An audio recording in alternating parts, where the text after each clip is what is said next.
I'm Rob Gibbs, Senior Vice President of Sales and Account Management at TruHearing, and very excited to be bringing you a cooking demo today we're calling Cooking with Your Senses. And as much as I love good food, I'm not here to do it alone. I brought a friend with me. I'd like to introduce Jen Carroll. Hey Rob, how are you? Doing great, Jen. Thanks for having me here today. Thank you. I'm so excited to cook with you and to really explore sounds and cooking and how important that is. Absolutely. And for those of you who don't recognize Jen, Jen is an award-winning chef, multiple-time contestant on Top Chef on Bravo, has restaurants here in Philadelphia, and also has a culinary experience company called Carroll Couture Cuisine. Want to jump into cooking, Jen? Yeah, so today, Rob, we're making something with beets. All right. So I love beets. We are making my Beet Borani. So we have our beets, we have feta, cucumbers, some fresh cilantro, a little chili peppers, harissa, cumin, Aleppo. We're going to get all this going, and it's going to be delicious. I cannot wait to taste and hear how this all comes together. All right, so the first things that we're going to do is spice is really important in all of my cooking. It really elevates the dish into making it something more and adding lots of different layers to it. So I'm going to take our cumin and our Aleppo, and we're going to heat them up. I'm going to turn this pan on right here. Jen, and for those at home, cumin I think is a pretty familiar spice. How about Aleppo? Is that something you can get in a normal grocery store? Aleppo has become a little bit more mainstream, but it is still unfamiliar to many. Aleppo, if you can't find it, you can use a red chili flake, which is in every single grocery store across the country, no matter where you are. But Aleppo has a little bit more of a fruitier, sweeter, but slightly smoky taste as well. So it's a little bit, like I like it a little bit more over the red chili because the red chili flake is just pretty much straight up heat. Yep. Yep, especially with beets, I would think that smoky note would play really well. It's really, really good. Great. So we're going to just get the pan lightly hot, and I have some whole seeds and a little bit of ground. Can already smell that. It smells amazing. Just immediately. And the thing is with cooking spices, you don't really want to put it in your pan and walk away and do something else because they burn really quickly. And you also want to be able to move them around because you don't want them all to clump up and not toast evenly. Yeah, I mean, cooking with your senses, for those of you at home, the scent coming off the pan here is really just incredible. Right. I mean, cooking is all about working with your senses, seeing, smelling, tasting, feeling, hearing. It all matters and it all plays into part. Yeah, this just smells so good. Yeah. So that's looking good. So Rob, we want to get it like moving around. Oh, see, Jen, if I did that, it would be all over my kitchen. Mess up It's all all the in the wrist. all the mise en place. But you know what? It's just for you anyway, so who cares? That's true. Maybe we want to pre-season the feta early, right? See, I get in trouble when I cook at home because it's like Tasmanian devil went through the kitchen by the end. All right. Will you grab this pot of water behind and throw it right on the Absolutely. burner? While you're doing that, we're going to turn this on because this is where we're going to be cooking our beets. Get the temperature all the way up. All right. And we're going to add in a little bit of red wine vinegar. This will help flavor the beets and give it a little bit of tang. Makes sense. And also some salt. Lots of salt. Yeah, so we want it seasoned well. This isn't one where you want it salty like the ocean, you know, like we say with pasta. With pasta water, yep. Because the beets will definitely, it'll pick up too much salt and be too salty. Okay. So And regular table salt okay there? Any sort of? Yeah, I use kosher salt Yep. for doing blanching or cooking anything like that. I use sea salt for different applications. I use it on vegetables when I'm finished. I use it on like meats beforehand. It all depends. So Great. Whatever you have, doesn't matter. Okay. Okay, so I'm gonna get these spices into the spice grinder.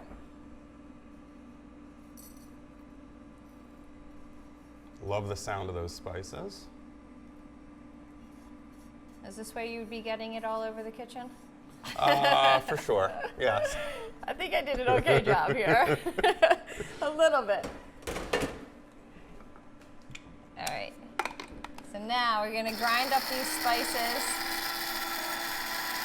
But I love hearing a grinder, especially in the morning when I'm doing my coffee. Oh, absolutely. The sound of the grinder is almost as important as the smell of the coffee in my mind. Yes.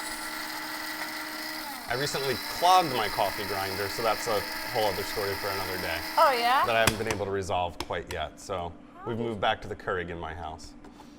Yeah, I'm very interested to know how you clogged a grinder. I am too. All right, so what's really important with any vegetable and any herb is washing it because it comes from the ground, and so there's naturally dirt and sand on them. Don't want to be eating dirt and sand. No, you know when you're eating and you bite into something and you get that crunch. Mm-hmm. I typically don't like that, and I don't think anyone really does. I have some strange friends, but yes, generally I would agree.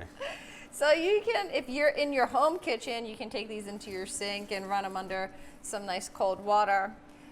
But in my studio here, we're just gonna wash them in a nice bowl of room temperature to cold water. You don't want to put it into hot water. Great. But immediately you see like all of the sand and the dirt coming off.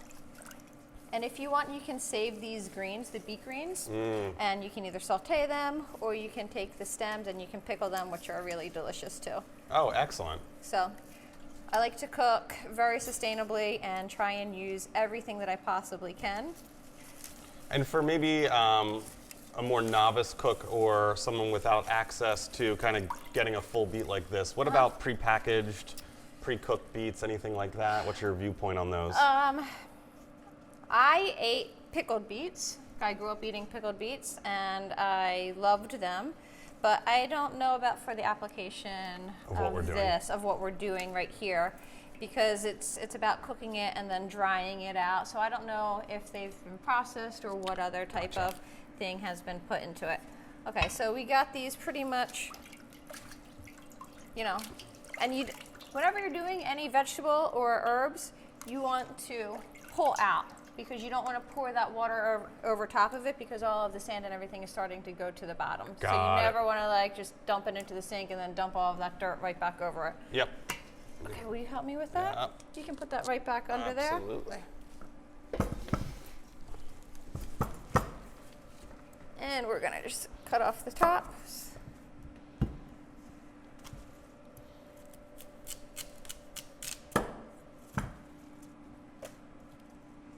These are some really nice sized beets, but if you can only find like yellow beets or whatever, or smaller beets, it's totally fine. And the red beets will stain your fingers and will stain your cutting boards or things like that, just temporarily. Okay. I may have stained a couple things in my kitchen with beets and other things before. Some of that has become permanent. You can just let your cutting boards or whatever sit in bleach overnight. A little bit of bleach water. Okay. So now from here we're going to peel them up.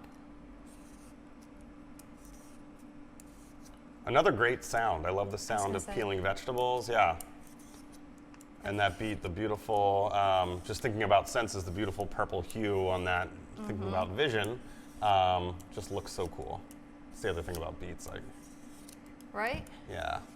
And the smaller beets right now too are beautiful garnishes to eat raw. If you slice them pretty thin, it would be like a good dipping into it. I'm going to actually put a piece of parchment up onto my board, and I'm going to put a glove on. I'm going to go right here. Yep. So my hands are not completely stained. You have parchment and gloves everywhere in your kitchen right away. Of course. Right? With COVID, we have gloves everywhere, that's for sure. That is true. That is true. Gloves and masks. Okay, so I'm going to move a little faster, but I do love the sound of peeling. Yeah. So, Rob, we're going to cook these beets whole, and they're probably going to cook. These are big guys. It'll probably take around 25 to 40 minutes for these, and we're going to test them with a cake tester. Okay. So they cost about $1 at the store. You can find them pretty much everywhere, anywhere. Okay. And if I don't have a cake peeler? You can use tweezers. Ah, we do have tweezers. I was going to say, if you don't have tweezers, just use the tip of a steak knife. Okay. And you'll be fine. And you'll be fine, just like as if you were checking like a baked potato. Yep. And we're going to take them a little bit past tender. We have a number of tweezers in my home. My 8-year-old son might get somewhere between half a dozen to a dozen splinters every day in the summer playing outside with his friends, most of which are imagined.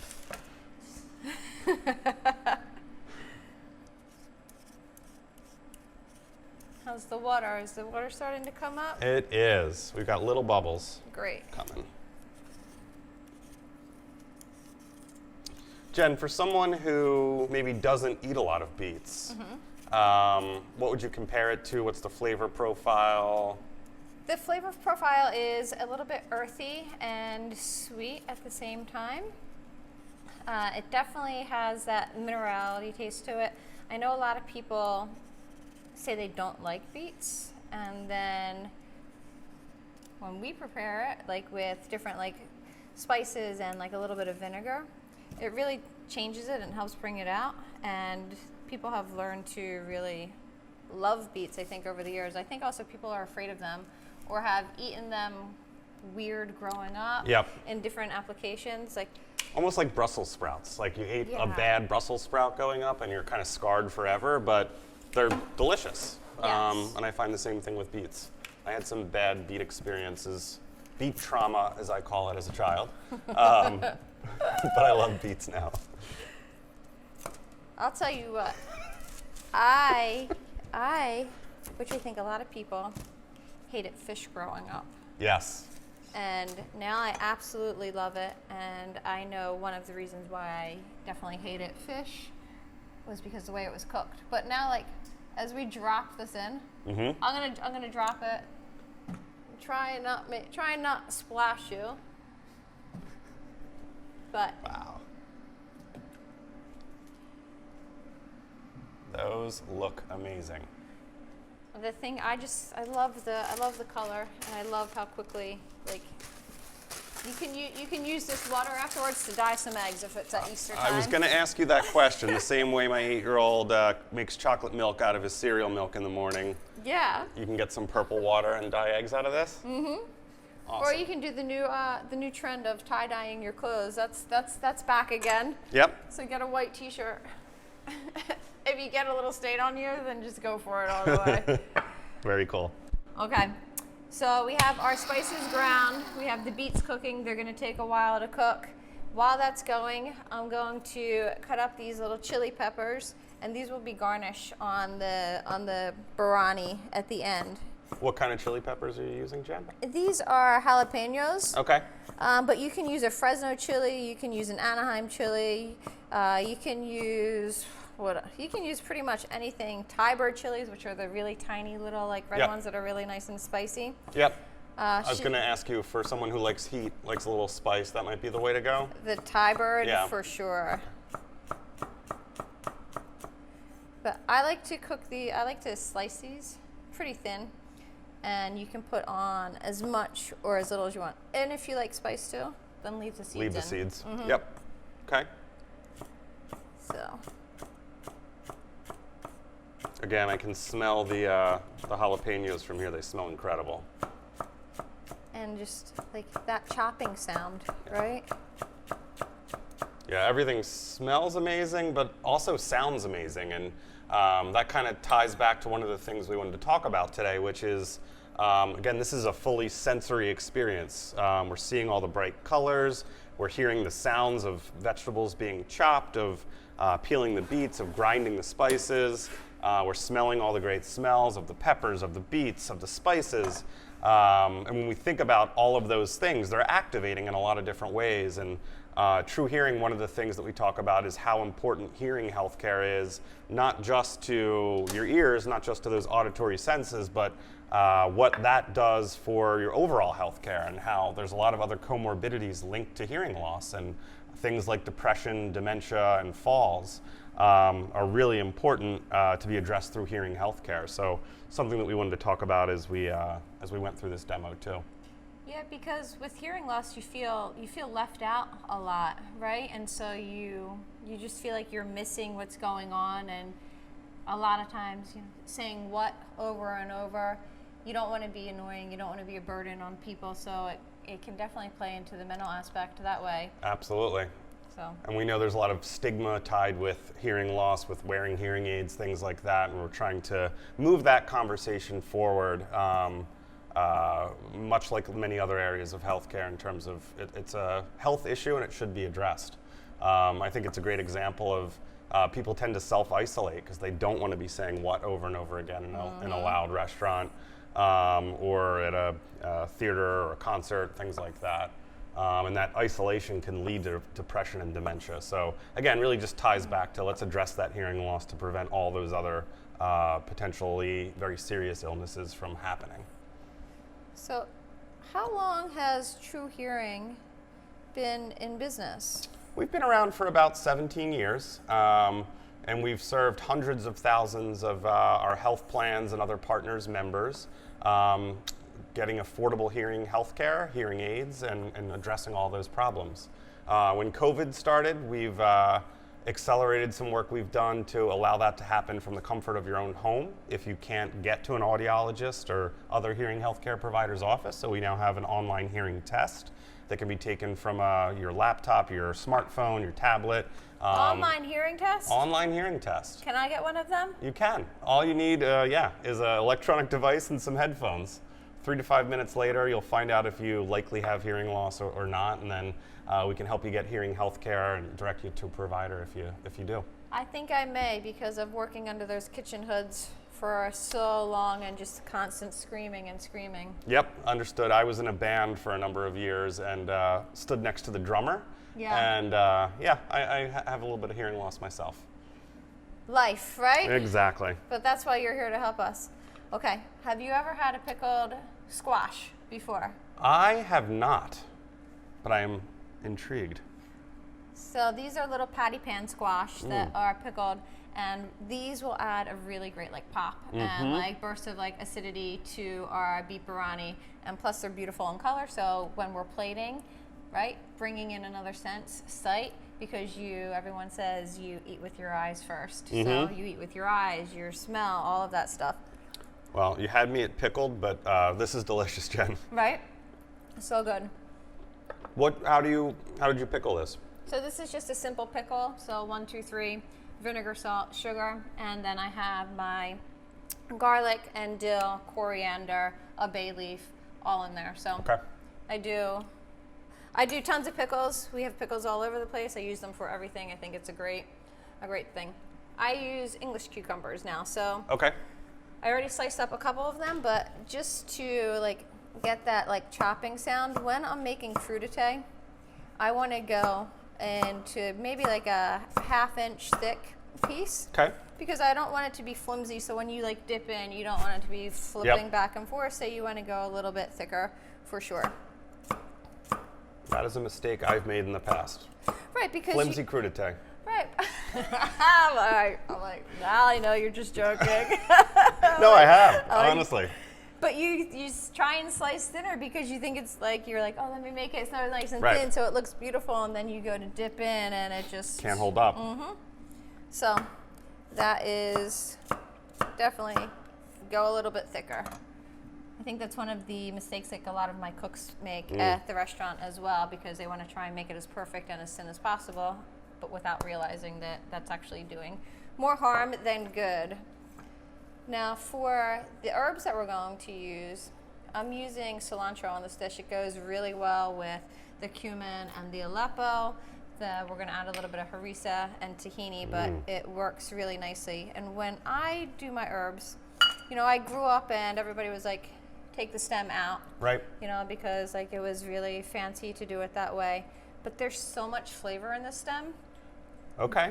And it adds like a little bit of crispness as well. From like a textural perspective. Okay. So I like to keep it in, and then I like to just take like some of the tops and do a couple like little pieces on top For like a garnish. Yeah. Okay.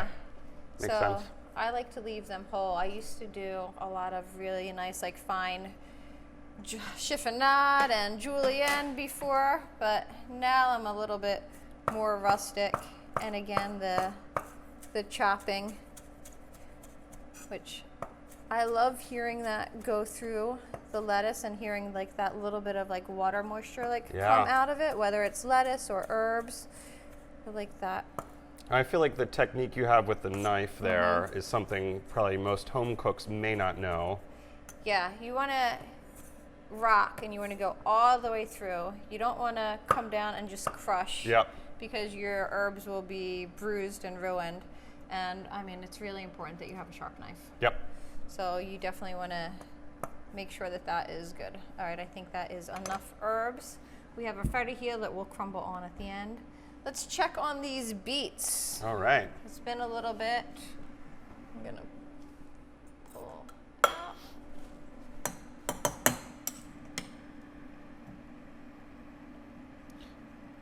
Jen, remind me what you're looking for here in terms of what's done and what's not. Okay. So right now, as I'm holding it, like I'm having trouble getting that in, right?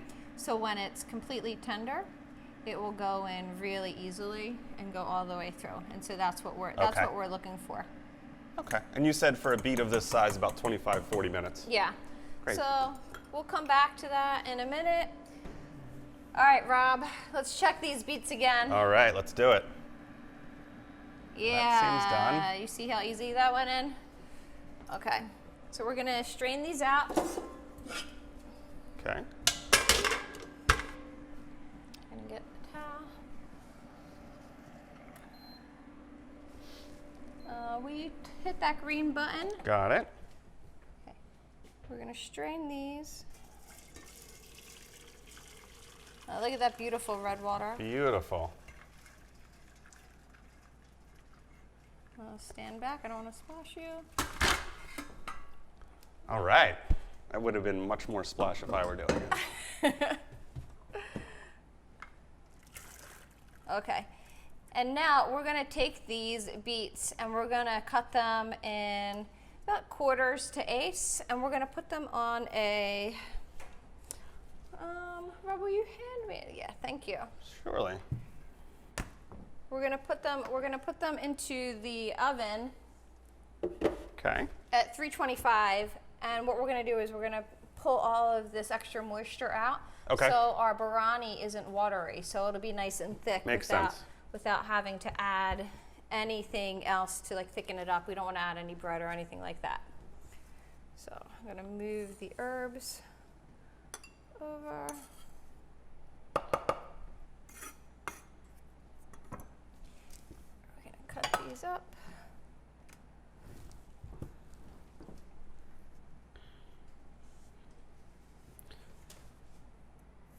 Jen, so we talked a little bit about, or you mentioned your restaurant here in Philadelphia. Yes. Maybe talk to me a little bit about what's going on at Spicefinch.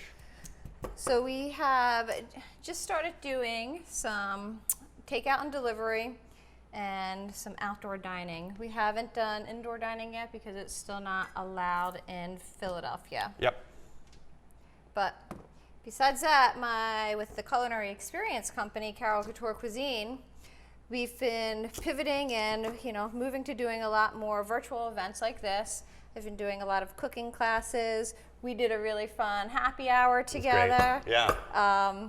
And so I've been trying to do things like that online and to figure things out that way. And I've been doing a little bit of like behind the scenes research, like R&D with multiple different like corporations. So I've been able to stay busy that way, thank goodness. I think what really helped out was being on the season of Top Chef All-Stars and being in people's homes during the whole like pandemic, and people wanting to reach out and get in touch with me. Yeah, it feels like we're all so isolated during this time. It's great to hear that you're finding innovative ways to kind of connect with people and help them learn different cooking techniques and have unique experiences. Yeah, I mean, my partner Billy and I, we've learned to become videographers, like working with audio. Yep. We have a Patreon page where we're doing multiple different things. Oh, cool. So I have a pan here where we're going to go into our little like kitchen oven, and I'm going to get these going for about 325 for about 10 minutes to dry them out.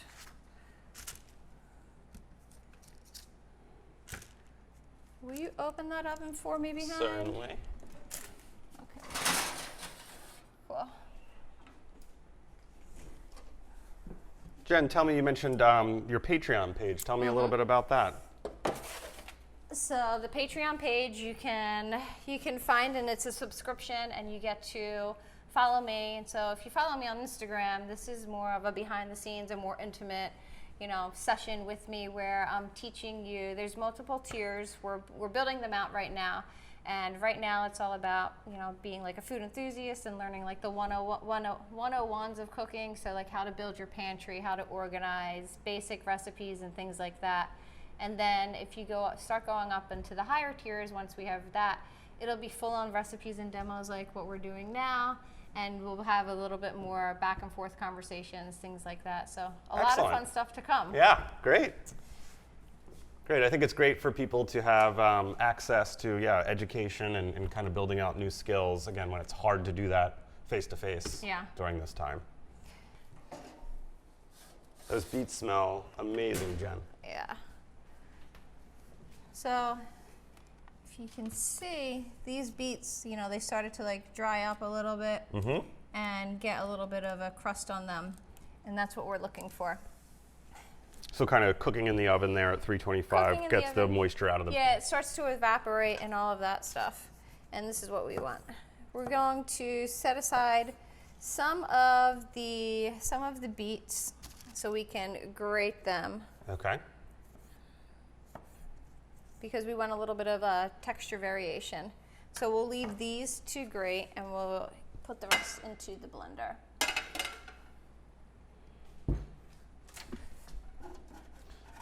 And again, for a home cooked Jen, any blender requirements that we have here? I see you have probably... I definitely am biased towards the Vitamix. I think it's the best blender on the market. They don't pay me to say that. I have it in all of my restaurants that I've ever had. I have 2 of them at home. Okay. They are really the most powerful, and they get everything really smooth. Whether you're making something cold, hot, anything, they're just a great piece of equipment. I would agree with that, and they definitely don't pay me to say that. So, yeah. And if you have depending on how much you use it, I have the commercial ones at home. Yeah. You don't need the commercial one in your home kitchen because I don't think you're cooking like me, but it will last you forever. And if it doesn't, you can send it back to the company, and it's usually under warranty. Okay, so we are going to add, for the Borani, which is like a nice spread, we're going to add in our lemon juice,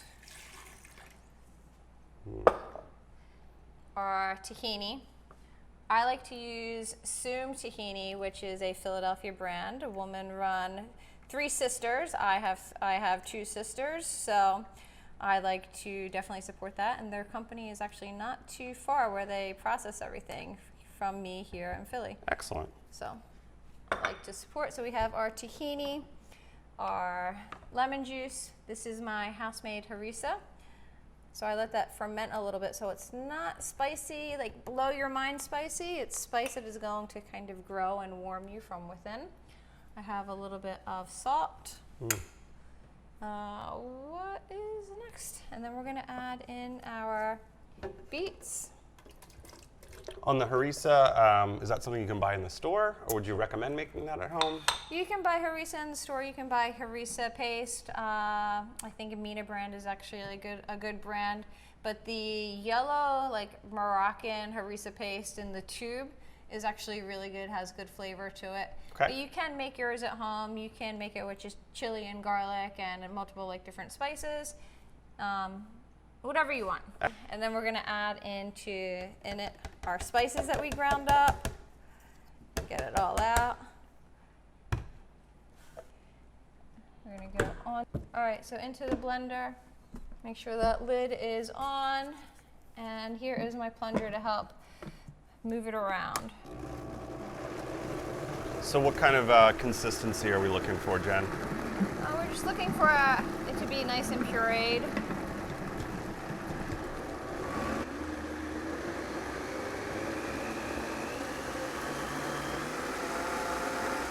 Pretty smooth. Great.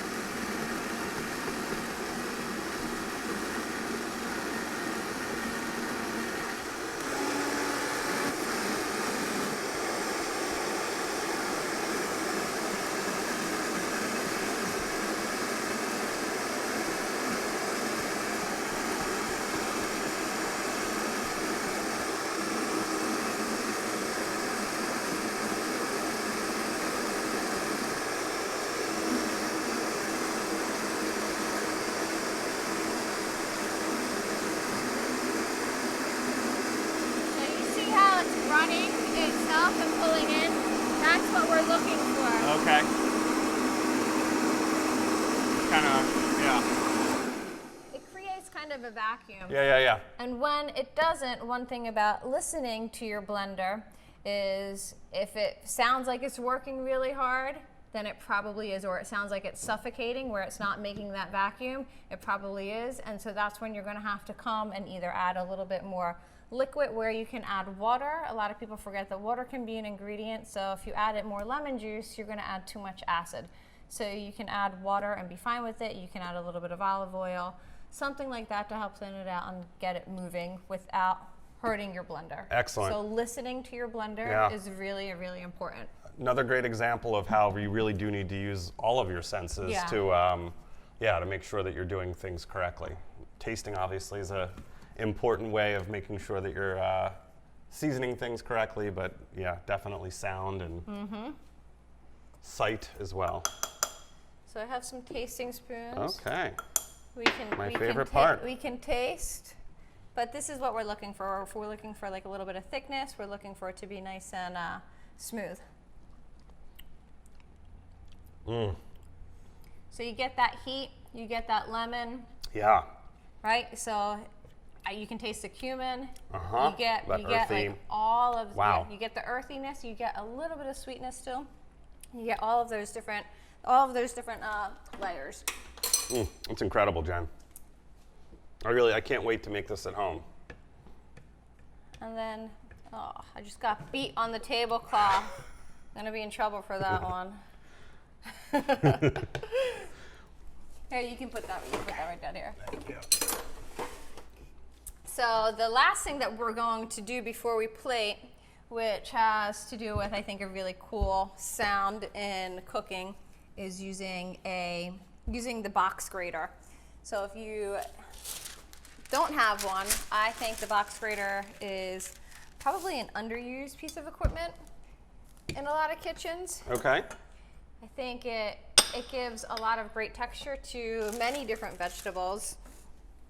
Like I like to grate like broccoli or cauliflower, and you can use any cheeses obviously, but you can use all of the different sizes. We're going to use the large size here. And how do you decide which size of the box grater to use? It will be the texture that you want to have, so the mouth feel. Okay. Again, using your senses again. So how you want it to break down in your system and digest. So I have a broccoli tabbouleh on my menu at Spice Finch, and we use the box grater, but we use two different sides. So for the head and the florets, we actually use the large side, but for the stems, after we peel it, we use the small side because it's woodier and harder to digest. Okay. So we want little smaller pieces to make it easier on your system. So it's more broken down by the time it gets, right. Okay, that makes sense. So we think about, I think about health at all times too, and what the food is actually doing on your body. So. That ties back into, and I love the sound of the beet being say, grated too. Can you hear that? Yeah. Right? That food is really healthcare. I mean, we talk about a lot of things in terms of medical procedures and how we can improve healthcare, but a good diet, and I think everything that you just hit, Jen, was actually really important as well. Yeah, we've really gotten away from eating healthy and taking care of our bodies, and really thinking about what we put into our bodies has an overall effect on us. And it's time to get back to it. You can still eat really delicious food while it's healthy. And I say that having come from the Jersey Shore, where I've probably downed a few extra pieces of pizza and hot dogs, so. Some popcorn and donuts and funnel cake, boardwalk fries. Hey, but you're on vacation. You can cheat a little bit, right? You can cheat a little bit. Everything in moderation, as long as you come back to it. All right, that looks good for now. We're gonna mix all this stuff into a bowl. I like to use nice colorful bowls. I'm gonna pour in the Borani.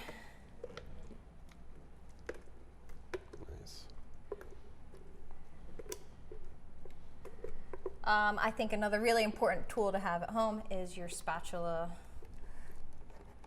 You just spent all this time making something. Get it all out. Get it all out, yeah. So, all right, Rob, we got all of the Borani mix from the blender in, and we're gonna put in that beets that we grated to give that different textural feeling. I love the contrast of the different textures and colors here from a visual perspective. It's really cool. Jen, what was the inspiration for this dish? So at home, I love to eat any spreads and dips, whether I'm watching football or just Netflixing, chill, whatever. Go Eagles. Exactly. And I was getting bored with just always having hummus, and I wanted to experiment with getting some different flavors. So beets were Excellent. Beets were Cool. available, and that's how it happened. Here we are. Okay. All right. So we got everything ready to go. We are into plating mode.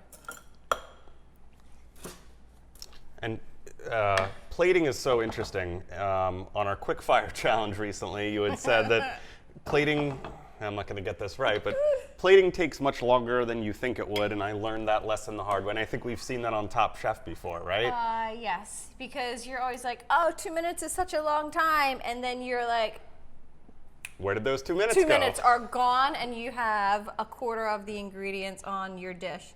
So what I'm going to do for this is I'm going to just start piling a little bit of the Borani directly into the center. And just let it keep going, right? So we have a nice little circle here, a little mound. And when I hold the spoon, you want to kind of hold closer to the head of the spoon, so you're choking up on it. If you were choking up on a baseball bat or something like that, you have more control here than opposed to up here. Yep. So I'm going to do that, and I'm just going to push down, and I'm going to spread out a little bit. And so now we're getting the surface area of the plate, and I'm going to do a little bit of a divot, and we're going to add in a couple of the chili peppers, and I like to call it natural chaos. You kind of let it fall, but it still looks good. Yep. And the contrast of the beets and the peppers, the green and the red purple. It's great. I'm going to put these a little bit over to the side.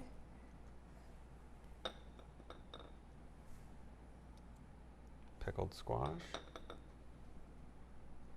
Another great color on there.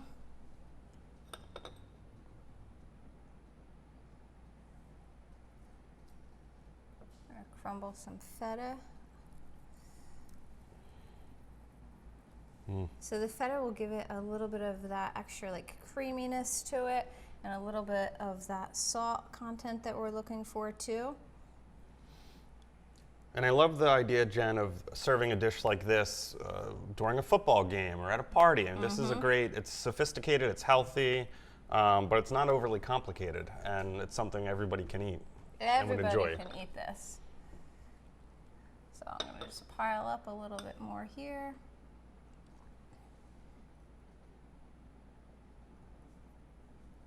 So you saw I did that little cucumber there. I made a little boat of it.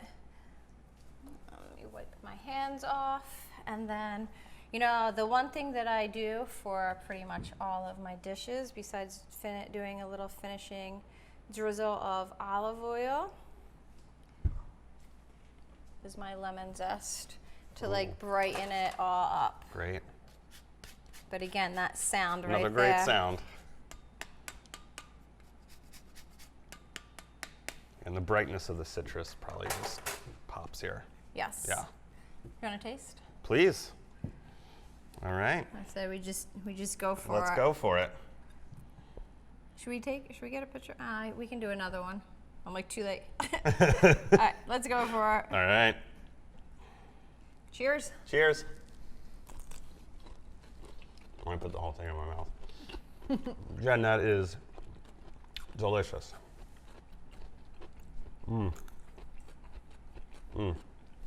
It's bright, it's fresh, it's healthy, it's complex but not overly so. This is a great dish. Thank you. And it sounded good making it. Yeah. It sounds good to eat and it Yeah. sounded good making it. Exactly. Jen, this was delicious. Thank you so much for making it. I can't wait to make it at home. I'm sure everyone viewing will enjoy it as well. I'd like to encourage everybody to please follow Chef Jen Carroll on her Instagram account. Chef Jen Carroll, 2 R's, 2 L's. And thanks so much for your time today. Thank you so much. Can't wait to come back and cook with you again. All right. We'll see you soon.